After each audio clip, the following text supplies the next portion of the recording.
Hello everyone, my name is Amit Kumar. आज हम इस वीडियो में एक बहुत ही इंपॉर्टेंट रिलेशन को फाइंड करेंगे। 2 पॉइंट चार्ज सिस्टम के लिए हम पोटेंशियल एनर्जी को फाइंड करेंगे। सबसे पहले कंसीडर कर लेते हैं कि हमने कोई चार्ज है, Q1 चार्ज है। उस Q1 चार्ज को किसी पॉइंट ए पे लेके आए हैं। ए पॉइंट है, Q1 चार्ज को हम लेके आए हैं इन्फिनिटी से। इन्फिनिटी से हम किसी पॉइंट ए पे Q1 चार्ज को लेके आए हैं। यहाँ पे हम देखेंगे कि हमें कितना वर्क करना पड़ा। अगर हम यहाँ पे वर्क देखते हैं, सपोज करते हैं कि यहाँ पे W1 वर्क हुआ। ये जब जो W1 वर्क आएगा, ये कितना आएगा हमारा? 0 आएगा, क्योंकि यहाँ पे पहले से कोई एक्सटर्नल चार्ज नहीं है, ना ही यहाँ पे कोई एक्सटर्नल इलेक्ट्रिक फील्ड है जिसके अगेंस्ट हमें वर्क करना पड़े। अगर हम इन्फिनिटी से Q1 चार्ज को किसी ए पॉइंट पे लेके आते हैं तो हमारा वर्क क्या होगा? इस केस में 0 हो जाएगा। सिमिलरली सपोज करते हैं कि कोई पॉइंट बी है दूसरा, इस बी पॉइंट पे हम इन्फिनिटी से कोई चार्ज Q2 है उसको लेके आए हैं। अगर हम Q2 चार्ज को इन्फिनिटी से लेके आए हैं बी पॉइंट पे, तो यहाँ पे हमें कुछ वर्क करना पड़ेगा, क्योंकि यहाँ पे पहले से Q1 चार्ज प्रेजेंट है। इस Q1 चार्ज की चारों तरफ इलेक्ट्रिक फील्ड होगा, उस इलेक्ट्रिक फील्ड के अगेंस्ट हमें कुछ वर्क करना पड़ेगा। सपोज करते हैं कि यहाँ पे हमें W2 वर्क करना पड़ेगा। अगर हम डिस्टेंस फाइंड करते हैं ए और बी के बीच में, तो इसको मान लेते हैं हम, ये हो गया हमारा R12, इनके बीच का डिस्टेंस हो गया ए पॉइंट और बी पॉइंट के बीच का। अगर हमें इस W2 वर्क को फाइंड करना है, तो सबसे पहले हमें देखना पड़ेगा कि इस Q1 चार्ज की वजह से बी पॉइंट पे पोटेंशियल कितना है। अगर हम पोटेंशियल फाइंड करते हैं, पोटेंशियल हमारा आता है K Q1 चार्ज की वजह से पोटेंशियल होगा, एंड सेपरेशन इनके बीच में, सेपरेशन आ जाएगा R12। Q1 चार्ज की वजह से बी पॉइंट पे पोटेंशियल आ गया हमारा। अगर हमारा पोटेंशियल आ गया है तो यहाँ से हम वर्क भी फाइंड कर सकते हैं। वर्क का फॉर्मूला क्या होता है? वर्क होता है हमारा, ए से बी अगर ले जाना है किसी चार्ज को, तो ये हो जाता है चार्ज कौन सा है हमारा? यहाँ पे Q2 चार्ज है। Q2 चार्ज को हम इन्फिनिटी से बी पॉइंट पे लेके आए हैं, यहाँ पे Q2 चार्ज हो जाएगा पोटेंशियल एट फाइनल पॉइंट, जिसे हम V भी कहते हैं, minus potential at initial point. इसको हम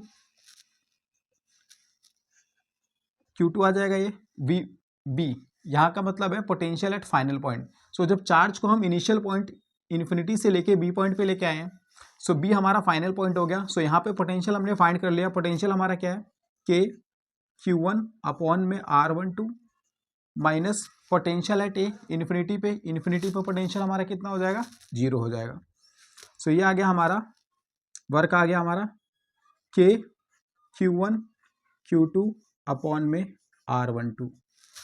ये आ गया हमारा वर्क Q2 चार्ज को इन्फिनिटी से बी पॉइंट पे लाने के लिए। अगर हम यहाँ पे टोटल वर्क देखते हैं, तो जो टोटल वर्क आएगा हमारा, ये कितना आ जाएगा? W1 प्लस का W2 आ जाएगा। W1 की वैल्यू 0 है, प्लस W2 हमने फाइंड किया K Q1 Q2 अपॉन में R12, ये आ गया हमारा। Q1 और Q2 चार्ज सिस्टम का हमारा टोटल वर्क कितना आ गया?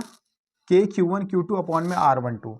एंड जो ये टोटल वर्क होगा, यही पोटेंशियल एनर्जी की फॉर्म में स्टोर हो जाएगा। इसको हम लिख सकते हैं, जो वर्क आया हमारा वो पोटेंशियल एनर्जी के इक्वल आ जाएगा। टोटल वर्क वो कितना आया? K Q1 Q2 अपॉन में R12, ये आ गया हमारा। सिमिलरली अगर हम सपोज करते हैं कि कोई तीसरा चार्ज है, अगर हम किसी थर्ड चार्ज को लेके आते हैं, सपोज करते हैं कोई पॉइंट C पॉइंट है, यहाँ पे हम कोई Q3 चार्ज है उसको हम इन्फिनिटी से लेके आए हैं। इन्फिनिटी से लाने के लिए हमें यहाँ पे कुछ वर्क करना पड़ेगा, क्योंकि यहाँ पे पहले से Q1 और Q2 चार्ज प्रेजेंट है, इनकी इलेक्ट्रिक फील्ड के अगेंस्ट हमें लेके आना पड़ेगा इसे। यहाँ पे कुछ वर्क होगा। सपोज करते हैं इसको लाने के लिए हमें W3 वर्क करना पड़ेगा। W3 वर्क फाइंड करेंगे हम। सबसे पहले इस Q1 चार्ज की वजह से C पे पोटेंशियल फाइंड करेंगे, एंड Q2 की वजह से पोटेंशियल कितना होगा इसको फाइंड करेंगे। अगर हम Q1 चार्ज की वजह से पोटेंशियल देखते हैं C पॉइंट पे, तो कितना आ जाएगा?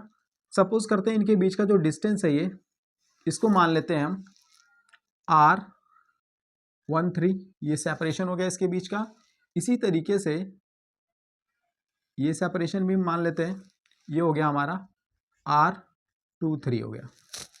सो अगर हमें पोटेंशियल फाइंड करना है सी पॉइंट पे Q1 चार्ज की वजह से कितना आ जाएगा के Q1 अपॉन में R13 इनके बीच का सेपरेशन प्लस Q2 के जैसे कितना आएगा के Q2 अपॉन में इनके बीच का सेपरेशन R23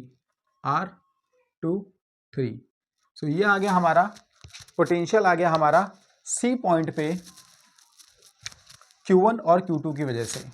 अब हम यहाँ पे वर्क भी फाइंड कर सकते हैं, ये W3 वर्क। तो W3 वर्क अगर हमें फाइंड करना है तो रिलेशन यही लगा देंगे हम, वर्क ए से बी ले जाने के लिए क्या आ जाएगा, Q3 चार्ज को लेके आए हम, सो यहाँ पे Q3 चार्ज आ जाएगा, potential at final point minus potential at initial point, यह आ जाएगा।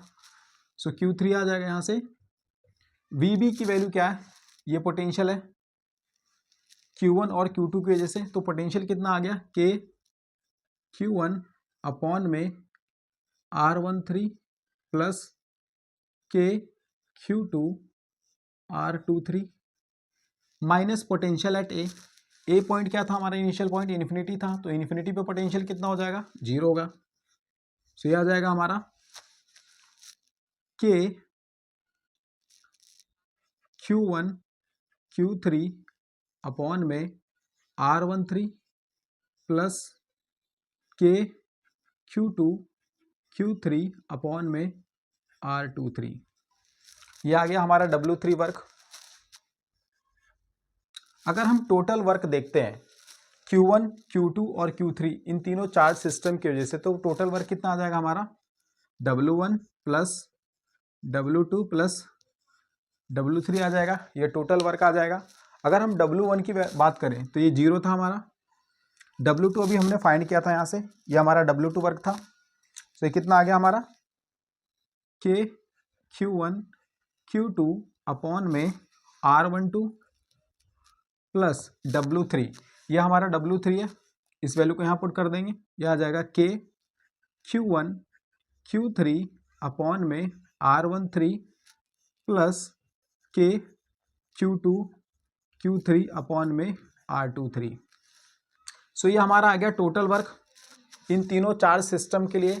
एंड जो ये टोटल वर्क है, इन तीनों चार्जेस को इन्फिनिटी से लाने के लिए जो टोटल वर्क करना पड़ा, वही हमारा पोटेंशियल एनर्जी की फॉर्म में स्टोर हो जाएगा। सो पोटेंशियल एनर्जी क्या आ जाएगी इन तीनों चार्ज सिस्टम के लिए, जो पोटेंशियल एनर्जी आएगी वो टोटल वर्क के इक्वल आ जाएगी।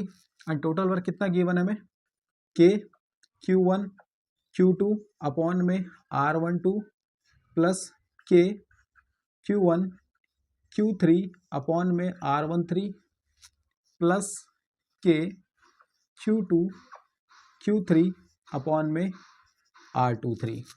सो ये आ गया हमारा पोटेंशियल एनर्जी इस तीनों चार्ज सिस्टम के लिए, Q1 Q2 एंड Q3 के लिए। सिमिलरली अगर हम चाहें तो हम चार, अगर हमारे पास 4 पॉइंट चार्जेस हैं तो हम 4 के लिए भी फाइंड कर सकते हैं। वहाँ पे क्या बनेंगे, हमें पेयर बनाने पड़ेंगे, दो चार्जेस के बीच में पेयर बनाने पड़ेंगे। अगर हमारे पास 4 चार्ज सिस्टम है तो उसके लिए हमारे कितने पेयर बनेंगे, टोटल 6 पेयर बनेंगे। सो हमें फाइंड कैसे करना है, हमें पेयर बनाने दो चार्जेस के एंड उनके बीच का वर्क फाइंड करना है। वर्क हम कैसे फाइंड कर सकते हैं, वर्क हमें फाइंड करने के लिए क्या करना पड़ेगा, जो हम के दोनों चार्जेस का मल्टीप्लिकेशन अपॉन में दोनों चार्ज के बीच का सेपरेशन। तो यहाँ से हमारा वर्क आ जाएगा एंड जो वर्क होगा वही पोटेंशियल एनर्जी की फॉर्म में स्टोर हो जाएगा। सिमिलरली हम एन चार्ज सिस्टम के लिए भी फाइंड कर सकते हैं।